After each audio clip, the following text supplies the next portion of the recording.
It's lunchtime at Prospect Sierra Elementary School in El Cerrito, California, a campus committed to greening things up. From a zero-waste lunch program to recycling and composting, students here are doing it all, and then some. We're, as a world, releasing too much carbon into the air, and so we're all trying to reduce doing that at our school by recycling and composting. It'll help us make the world last longer and make it lower global warming. And the water level's gonna go up. Opposite of the ice age, and we don't want that to happen. So these fourth graders are taking action because protecting the environment is something they take very seriously. Who's your science teacher? And so do these guys. They're alums who've come to check up on their old stomping ground. Do you know why I'm here? Well, when I was in fourth grade, we did all of this stuff with recycling and composting, and so now I'm coming back here to see what you guys are doing. High school students Leah Henry, Mariah Dawson, and Max Brower were once fourth graders here themselves, and they helped to get a campus-wide trash audit off the ground. I thought it was like a ridiculous thing to do, but then at the end, it was really kind of shocking how much recycling was put into the trash and how much other stuff we could have taken out. I think that's definitely made a big impact on how I look at things. It really makes you aware of how much trash is actually recycling and the amount of waste that you produce. I think it was a great thing for us fourth graders to do. Which brings us to these fourth graders who are carrying on the tradition.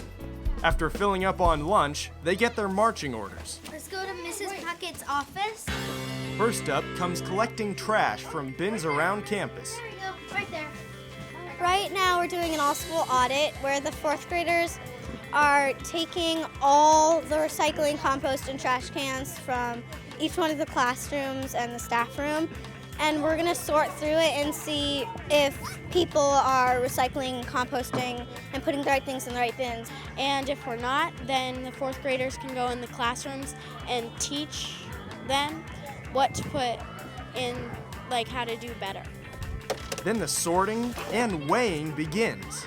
We're weighing the trash, the compost, and the recycling. And see what we're wasting and what we can do to recycle more and compost more and make less trash. Pretty dirty work, but we've learned what goes where, and also it's good to learn when you're young how you can make an impact on this earth. Science teacher Phil Gilson is the guy who makes sure all goes smoothly. We're going to weigh the bucket and all the compost in here, right?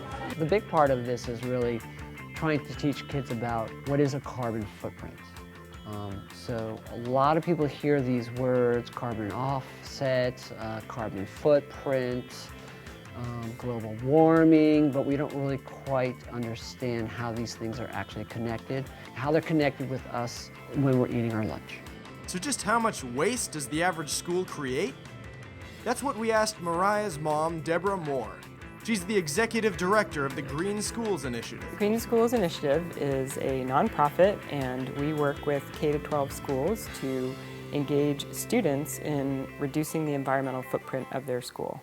Moore started the program when, as a parent, she realized schools needed to do a lot to green up.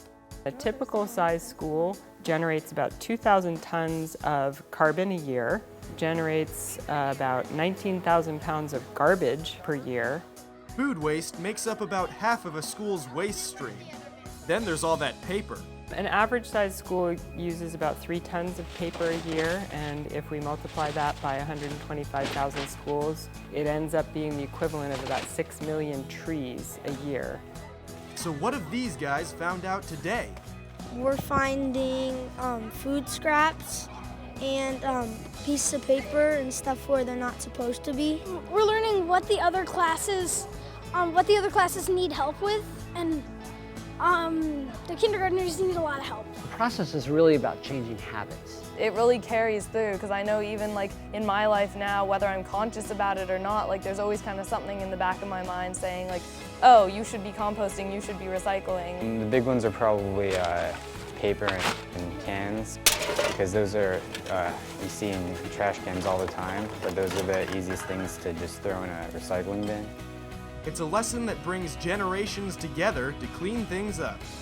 I think if you teach kids how to help the planet and save the planet when they're really young, they're going to keep that for their whole life. And that goes for their parents too.